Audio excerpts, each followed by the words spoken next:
how to create your dream necklace. I met a client and she really loved our Cora necklace. However, it's just way too tight for her. So, let's remake it for her. So from this 3-line necklace, I'm going to make it a 2-line necklace. And I'm just going to combine these first 2 lines to create a longer line and keep this 3rd line as the smallest line. Let's break it and remake it.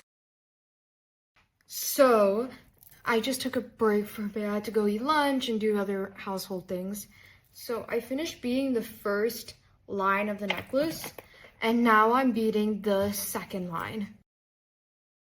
After playing around with the length of the necklaces, I have finally come up with the necklace. So now I'm going to fasten it and I'm going to attach a clasp. This is my final product. If you want to get your necklace like multiple clients have, please hit us up in our Instagram DMs.